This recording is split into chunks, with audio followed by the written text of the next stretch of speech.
Eco, vous recevez ce matin la présidente du comité de soutien de Boualem-Sansal et ancienne ministre Noëlle Lenoir. Bonjour Noëlle Lenoir. Bonjour Dimitri. Bienvenue sur Europe 1. J'ai commencé à écrire comme on enfile une tenue de combat. C'est ce qu'a coutume de dire Boualem-Sansal.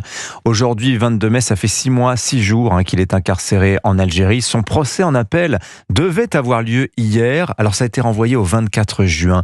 Qu'est-ce que ça nous dit cela, Noëlle Lenoir, selon vous ? Contrairement à ce que certains pensent, moi je trouve ça extrêmement inquiétant. Parce que ce n'est pas la première fois que le pouvoir algérien repousse une échéance. Il devait y avoir une libération pour raison humanitaire, une grâce présidentielle il y a déjà quelque temps. Oui. Et puis subitement, du fait de la mise en examen d'un agent consulaire algérien dans l'affaire de la barbouzerie qui a conduit à l'enlèvement et à la tentative d'assassinat d'un TikToker opposant politique. Amir DZ en France, tout a été interrompu. Maintenant, il y a ce report.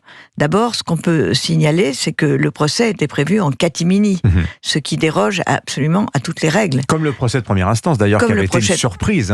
Il était arrivé comme ça, on nous l'avait annoncé, on avait découvert au dernier moment. Et la seule personne qui avait droit de l'extérieur d'assister au procès la dernière fois, c'était une journaliste de Etcherouk, qui est le journal islamiste pro-gouvernemental. D'ailleurs, tous les journaux, toute la presse est pro-gouvernementale, sans ça, elle n'existe plus.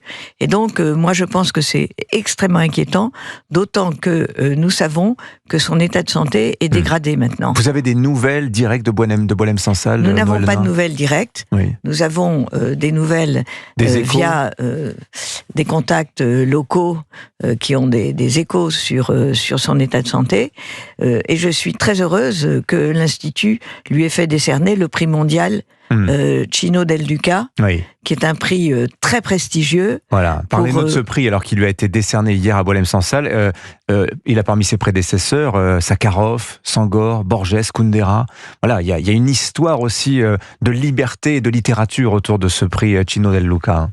Alors, c'est très émouvant. C'est d'autant plus émouvant que Arnaud Benedetti, qui est le délégué général de notre comité de soutien, a publié une tribune que je recommande dans Le Figaro sur les lâchetés françaises. Alors, et notamment le refus de l'Académie française à la demande de M. Ruffin d'en faire un membre de l'Académie française en dérogeant évidemment aux procédures, mais pour marquer que c'est vraiment un écrivain de notre culture, d'une culture qui fait le pont entre le Maghreb et nous. Alors, ça a été refusé. L'Académie française n'a pas voulu donc élire Boualem-Sansal subito, mais il y a d'autres événements du même genre. La mairie de Paris a retiré sa proposition de faire de Boualem-Sansal un citoyen d'honneur de la ville.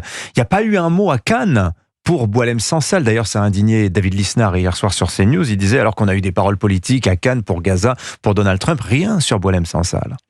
Je pense que le milieu culturel est très infiltré. Madame Dati, d'une manière très visible, a remis la Légion d'honneur à l'émir du Qatar, au moment où on s'interroge quand même sur le financement du terrorisme par ce pays qui est reconnu et qui est connu. Et à cet égard, je pense que le monde culturel occidental, américain mais aussi français, devrait un tout petit peu réviser sa copie, parce que clamer qu'on protège ou qu'on soutient les droits fondamentaux, les opprimés, etc., et ne pas tenir compte, notamment pour ce qui est de la France, du fait que nous sommes le pays qui a été le plus meurtri par le massacre du 7 octobre, avec 50 morts et des otages. Et vous aurez relevé que quand les otages français, il y en a qui sont morts, mais il y en a un qui a été libéré, ont été libérés, ils n'ont pas dit un mot pour remercier la France. Et ça m'a beaucoup peiné. On pourrait en parler longtemps, il y a tant de choses à dire autour de Boualem-Sansal, des relations entre la France et l'Algérie qui sont au plus bas quand même. Disons, on peut en dire un mot tout de même, Noëlle Lenoir, vous n'êtes pas diplomate, mais enfin Xavier Driancourt par exemple fait partie du comité de soutien. On sait que on est au point bas des relations entre la France et l'Algérie. À vrai dire, il y a presque plus de lignes de vie, de lignes d'échange entre les deux pays aujourd'hui, peut-être au niveau des renseignements, et encore, c'est sans doute très faible aujourd'hui, Noëlle Lenoir. Jamais les relations n'ont été aussi mauvaises, effectivement, depuis l'indépendance en 1962. Et ça n'est pas faute pour M. Macron, le président de la République, et le gouvernement français, d'avoir fait des pas vers le gouvernement algérien, d'avoir tenté ce qu'on appelle une politique d'apaisement. Mais la politique d'apaisement, avec un régime qui est aux abois, qui est très affaibli et donc qui devient de plus en plus dictatorial, ça ne marche pas. Parce que pour pouvoir... La fermeté, ça marche pas, la complaisance, ça marche pas. Que faire, Noël Lenoir? Alors moi, je pense que l'Europe doit jouer son rôle, et elle ne le joue pas. D'accord, il faut passer au stade supérieur. Et notamment, vous aurez relevé qu'il y a un accord d'association, conclu en 2000 et entré en vigueur en 2005, qui est un accord sur le dialogue politique, coopération économique et zone de libre-échange. Et là, il faudrait taper fort. Ce genre d'accord d'association qui est remis en question vis-à-vis d'Israël aujourd'hui par les mêmes autorités européennes. Voilà, donc CQFD. Noël Lenoir, j'ai une question pour vous concernant le fameux rapport sur l'entrisme des frères musulmans. Vous êtes avocate, membre honoraire du Conseil constitutionnel. Par le passé, vous avez pris plusieurs fois position sur les menées islamistes sur le terrain juridique. Parce qu'ils ont remporté, les islamistes, des victoires majeures. Je pense au burkini, le port du voile dans le sport, à les hijabeuses notamment. C'est aussi un terrain de lutte aujourd'hui contre les frères musulmans. Tout à fait. Et j'ajouterais aussi la destruction des statues de la Vierge dans les mairies. J'ai été maire d'une petite commune. J'aurais jamais fait ça. J'aurais refusé. J'aurais joué un peu le rôle de Robert Ménard. C'est-à-dire raconter cette histoire. C'est-à-dire qu'au nom de la laïcité, le Conseil d'État oblige les mairies, à renoncer à avoir des statues qui représentent la Vierge Marie dans les rues ou sur les places publiques. Et je trouve que ça, c'est un renoncement à notre culture, à nos origines, à nos racines, qui est extrêmement dangereux.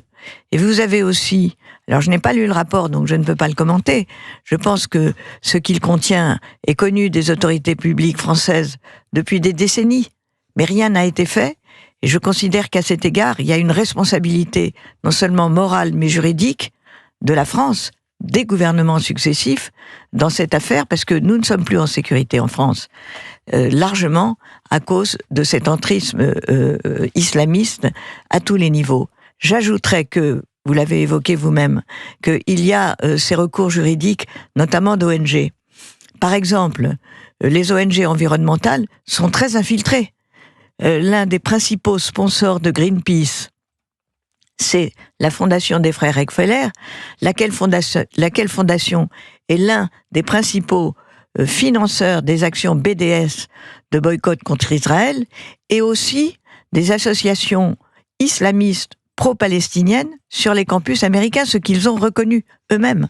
Et par conséquent, il y a à cet égard un grand ménage à faire, faute de quoi il peut y avoir des troubles en France, et des troubles des deux côtés, parce que les Français qui sont attachés à la culture qui est la nôtre, c'est-à-dire une culture de tolérance, une culture de respect, et une culture aussi qui n'essaye pas de substituer la loi religieuse à la loi civile, eh bien, cela peut finir très mal et violemment. Merci Noël Lenoir d'être venu ce matin sur l'antenne d'Europe 1. Je rappelle que vous êtes la présidente du comité de soutien à Boualem Sansal. Merci d'être venu ce matin. Bonne journée à vous.